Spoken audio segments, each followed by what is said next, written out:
নমস্কার বন্ধুরা, আপনারা দেখছেন পূর্ণ ব্রহ্মজ্ঞান ইউটিউব চ্যানেল। আমি চন্দন মুখার্জি আপনাদের সঙ্গে। আজকে আমরা যে বিষয় নিয়ে আলোচনা করব, আশা করি থাম্বনেলে দেখে নিয়েছেন আজকের আলোচ্য বিষয় কি। হ্যাঁ বন্ধুরা, ঠিকই দেখেছেন আপনারা। আজকের আলোচ্য বিষয় হলো একাদশে কেতু। জন্মছকে যদি আপনার একাদশে কেতু থাকে, তাহলে আপনি কি ধরনের ফলাফল লাভ করতে পারেন এবং কি বা তার প্রতিকার। ছোট ভিডিওটাকে না টেনে শেষ পর্যন্ত সঙ্গে থাকুন, তাহলেই ফুল ইনফরমেশন আপনারা পাবেন, নচেত নয়। দেখুন, একাদশ স্থানে কেতু হচ্ছে সর্বাধিক জটিল স্থান। আমি বলছি সর্বাধিক জটিল স্থান। অনেকেই বলবে এটা কেমন কথা, টেক্সট বই, ক্লাসিক্যাল টেক্সট বইতে দেখা যায় একাদশে কেতু মানে একাদশে যে প্ল্যানেটই আসুক, শুভ অশুভ, যে সে ভালো ফল দেয়। কিন্তু আমি বলছি একাদশে কেতু হচ্ছে মানে অনেক কিছু আশাতে আপনার কিন্তু একটা ব্রেক লেগে যাবে। তার কারণটা আমি বোঝাচ্ছি। একাদশ ভাবটা হচ্ছে আপনার প্রাপ্তির জায়গা। পঞ্চম, একাদশের সপ্তম হচ্ছে পঞ্চম, পঞ্চমে রাহু থাকে। রাহু হচ্ছে আপনার মনের চাওয়া পাওয়া, তার সবসময় ক্রিয়েটিভিটি, আরও চাই, তার একটা আছে, মানে বেলাগাম ঘোড়া, আরও চাই, তার কোনো চাইবার শেষ নেই। পঞ্চম মানে মন মানসিকতার জায়গায় রাহু বসে রয়েছে, সে আরও চাইছে, ঠিক আছে। এবং সেই চাওয়াটা কি ফুলফিল করবে, সেই যে ফুলফিলের জায়গায় ঠিক পঞ্চমের সপ্তমে একাদশভাবে কেতু, যে কিনা নিজেই বিয়োগকারক প্ল্যানেট। বিয়োগকারক, ঠিকই শুনছেন আপনারা, তার মানে ছেদ। আপনারা জানবেন শনি এবং কেতু বিশেষ করে যে কোনো জিনিসের ছেদ ঘটায়। অনেকেই আমাকে কনসালটেশন করার সময় বলে, দাদা দেখুন তো ভালো করে কুষ্টিটা, আমার কোনো ভালো সম্পর্ক টিকছে না, প্রেমজ সম্পর্ক টিকছে না। প্রেমজ সম্পর্ক কেন টিকছে না? এই ক্ষেত্রে যখন কুষ্টি বিচার করে দেখি একাদশে কেতু মানে স্বাভাবিক, পঞ্চমে রাহু, প্রেমের সম্পর্কে অতিরিক্ত চাওয়া পাওয়ার জন্য টিকছে না। মানে পঞ্চমে যে রাহু, সে তার তো চাওয়া পাওয়ার মন বাসনার শেষ নেই, পূর্তি করতে পারছে না। এবং একাদশে কার কাছে প্রাপ্তি হবে, সে চাইছে, কিন্তু দেবেটাকে কেতু। একাদশ ভাবে বসে রয়েছে কেতু। কেতু যে নিজে ত্যাগী সে দেবে। ত্যাগী মানুষ মানে একটা কি বলবো, গরিব একটা বেগার্স, ইংরেজিতে বলছি বেগার্স, খারাপ বলে, বাংলায় ভিক্ষুক বলে, তার কাছ থেকে আপনি কি নেবেন? সে আপনাকে কখন দিতে পারে? হ্যাঁ দেয়, একাদশে কেতু ভালো ফল দেয়, তবে কর্ম করে যাও, ফলের আশা রেখো না। যেমন ঠিক গীতাতে অর্জুনকে ভগবান শ্রীকৃষ্ণ বলেছেন, বুঝতে পারছেন? কর্ম করে যান, ফলের আশা করবেন না। না আশা করে কর্ম করে যান, আপনার ঠিক সেই আপত্তি মানে এগুলো দিয়ে দেবে, চাহিদাগুলো, ডিজায়ারগুলো ফুলফিল হয়ে যাবে। একটু ভালো খোলসা করে বুঝিয়ে দিই কেন আমি কেতুকে বিয়োগ কারক বললাম, কেতু ছাড়া শনিকেও বিয়োগ কারক বললাম। কিছু ক্ষেত্রে নেগেটিভ মঙ্গলও, কিছু ক্ষেত্রে না, বেশিরভাগ ক্ষেত্রে নেগেটিভ মঙ্গলও বিয়োগ কারক কেন বললাম, বুঝুন ব্যাপারটা। দেখুন, যখন কোনো সম্পর্ক টিকছে না, সেটা ফ্যামিলিতে হোক, প্রেম ভালোবাসার লাইফে হোক, কিংবা অফিস কালিগস হোক, যেখানেই হোক, যখন কোনো সম্পর্ক রেস্ট টিকছে না, দেখবেন সেই সব জায়গায় কি শনি বা কেতুর কোনো কানেকশন আছে? কেতুর তো দৃষ্টি নেই। দেখবেন কেতু কি সেখানে বসে রয়েছে।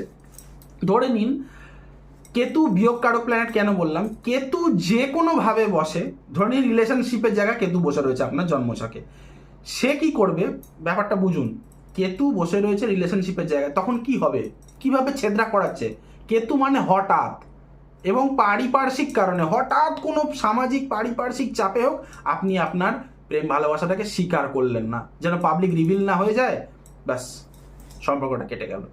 শনি কি করে?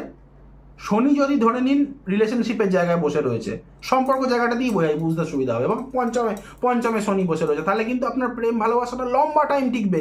কারণ শনি মানেই একটা লং ডিস্টেন্স, মানে অনেকটা সময় ধরে কিন্তু প্রেম ভালোবাসাটা চলবে। কিন্তু যখনই চাওয়া পাওয়া মিটে গেল, স্বার্থ ফুরিয়ে গেল, স্বার্থপরতা আর কিছু পাচ্ছে না, তখন দেখবেন টক করে কেটে গেল। এই জন্যই দেখবেন সমাজে অনেক প্রেম ভালোবাসা হয় যেগুলি রানিং চলে 7 বছর, 8 বছর, 10 বছর, 11 বছর, বিয়ের আগে ঠিক কেটে গেল। তার কারণ কি? শনি ইনভলভ নেই তো। সাধারণ মানুষ হয়তো জানবে না, হয়তো ওপর থেকে দেখতে পাচ্ছে শনির দৃষ্টি নেই, কিন্তু শনি কি কোনো পঞ্চমপতির কোনো অনেক কিছু আছে, সেগুলি আপনারা সাধারণ মানুষ শুধুমাত্র একটা জ্যোতিষ জানবে। তাই শনিও হচ্ছে বিয়োগ কারক, কিন্তু শনি বিয়োগ দেয় লেটেতে দেয়।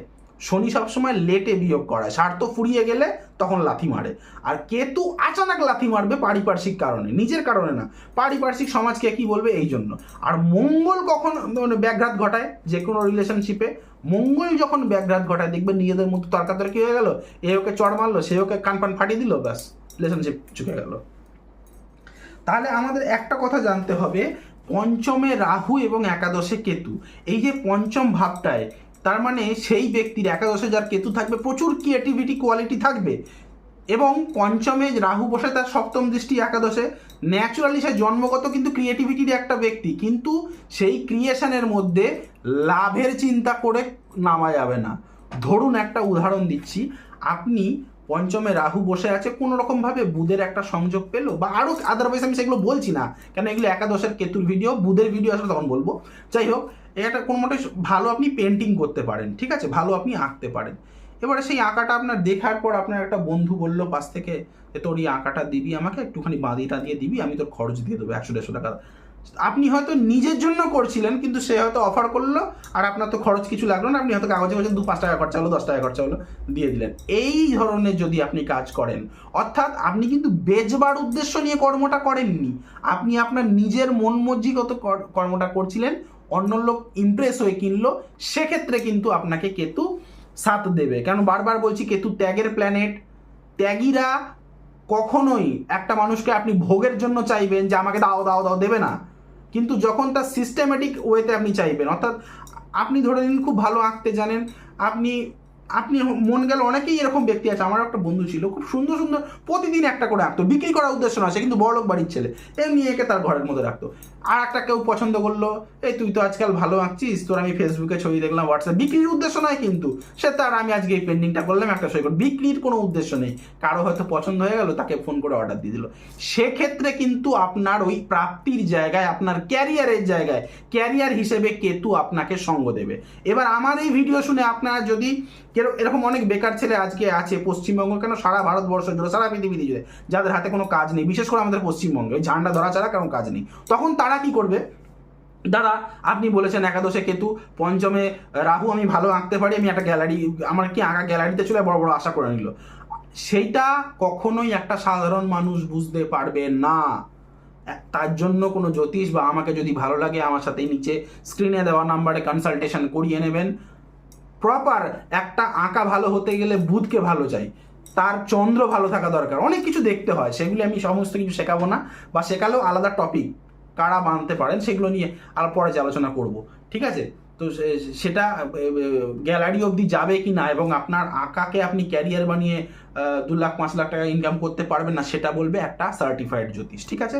এবার ধরে নিন আর একটা উদাহরণ দিচ্ছি, একাদশে কেতু কিরকম ফল দিয়ে থাকে দেখবেন একটা ফিল্ম মেকার একটা সিনেমা বানায়, বা আজকাল ওটিটি প্ল্যাটফর্মে বিভিন্ন রকম ওয়েব সিরিজ বানাচ্ছে ডাইরেক্টররা, ডকুমেন্টারি তৈরি হয়ে গেল, তার মনের মতো স্টোরি সে বানিয়ে ফেলবে, প্রডিউসার দরকার,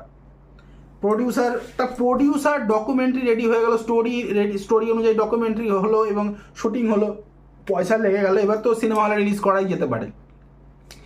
সেক্ষেত্রে সিনেমাটায় যে ফিল্ম মেকার, তার স্বপ্নটা এই যে বানিয়ে ফেললো, এই যে বানালো জিনিসটা মন থেকে, সেটা কার জন্য?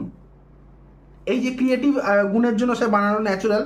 কিন্তু এই যখন যে বানিয়ে ফেললো এবং বানিয়ে ফেলার পর একটা সংযোগ, ঠিক আছে, এই যে সে বানালো পঞ্চম ভাবের জোটেতে, সে বানিয়ে ফেললো, সিনেমা বেনে গেল, এবং এই যে এবারে একটা প্রডিউসারের জয়েন হয়ে গেলো যে একটা সিন এরকম দাও, দিলে পাবলিক খাবে বেশি, লোকে দেখবে বেশি, বিজনেস করবে বেশি, টাকার এখানে একটা উদ্দেশ্য জয়েন হলো।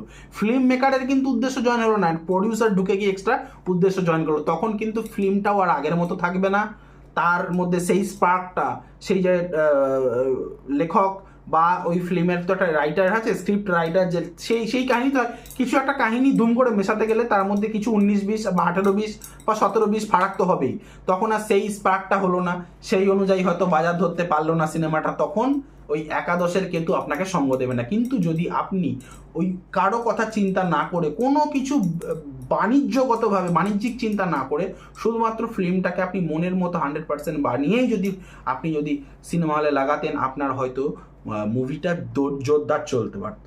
তাহলে কি বললাম? মোটামুটি একটাই কথা উপনীত হলাম, ফলের আশা করো না, কর্ম করে যাও, ঠিক আছে? আরও আমি কিছু বলছি, ধরে নিন এই যে কেতু জিনিসটা এই একাদশে বসে আছে, একাদশটা কি? প্রাপ্তির জায়গা। তাহলে আপনার কোনো চাহিদাতে একটু ব্রেক, সবসময় লোভ আপনি ধ্যান দেবেন না, দেখবেন আপনার অটোমেটিক্যালি কেতু কি জিনিস, যে জিনিসটাকে আপনি ইগনোর করে নেবেন, একাদশ ভাব সম্পর্কিত জিনিসগুলো, বড় ভাইয়ের সাথে আপনি চেষ্টা করবেন না, দেখবেন অটোমেটিকলি বড় ভাই আপনার সাথে জয়ী থাকে, ভালো ব্যবহার করছে, অটোমেটিকলি আপনি মিশবার জন্য আলাদা করে আপনাকে কাউকে বিরিয়ানি পার্টিতে ডাকতে হবে না, দেখবেন আপনি এড়িয়ে যাবেন, এড়িয়ে যাওয়ার চেষ্টা করবেন যে বন্ধু, কিন্তু দেখবেন বন্ধু বান্ধবরাই সামনে থেকে ভালো রেসপন্স দিয়ে সম্পর্কটাকে ধরে রাখার চেষ্টা করেছে। এটা হয় 70 থেকে 75% ক্ষেত্রে এটা হয়, ঠিক আছে? তাহলে আমি একটাই কথা বললাম। আর ভিডিওটি ভালো লেগে থাকলে বুঝবার, একাদশে কেতু কিন্তু আরেকটা জিনিস, সন্তান বিষয়ক কামনা নিয়ে প্রচণ্ড তর্পা, অর্থাৎ পঞ্চমে রাহু একাদশে কেতু। হ্যাঁ, অনেক ক্ষেত্রে দেখা যায় মেয়েদের, ফিমেলদের আমি দেখেছি সন্তান হতে একটা সমস্যা দেখা যায়, টার্মস অ্যান্ড কন্ডিশন। সেখানে যদি পঞ্চমে ভালো শুভ প্ল্যানেট দৃষ্টি দেয়, সেক্ষেত্রে কিন্তু সন্তান হবেই হবে, ভালোভাবে হবে, ঠিক আছে? নবাংশ আছে, অনেক কিছু ব্যাপার আছে, সেগুলো আমি এখানে বলছি না। ভিডিও ভালো লেগে থাকলে লাইক করবেন, কমেন্ট করবেন, বেশি বেশি করে শেয়ার করবেন। আর চ্যানেলে নতুন হলে প্লিজ সাবস্ক্রাইব বাটনটা প্রেস করে নোটিফিকেশানে গিয়ে অলে গিয়ে অন করে দেবেন, যার ফলে আমার তৈরি ভিডিও বেরোতেই আপনি সবার আগে পেয়ে যাবেন। এবং আমাকে দিয়ে যদি কনসালটেশন নিতে হয় তো স্ক্রিনে দেওয়া নাম্বারে কল বা হোয়াটসঅ্যাপ করে আমার সাথে যোগাযোগ করে নিতে পারেন। আমার নাম্বার যারা পড়তে জানে না তাদের জন্য পড়ে শোনাচ্ছি, 9619396811। আরেকবার বলি, 9619396811। আজ এখানেই শেষ করলাম, দেখা হচ্ছে নেক্সট কোনো ভিডিওতে, নেক্সট কোনো টপিকে। ততক্ষণ পর্যন্ত ভালো থাকুন, সুস্থ থাকুন।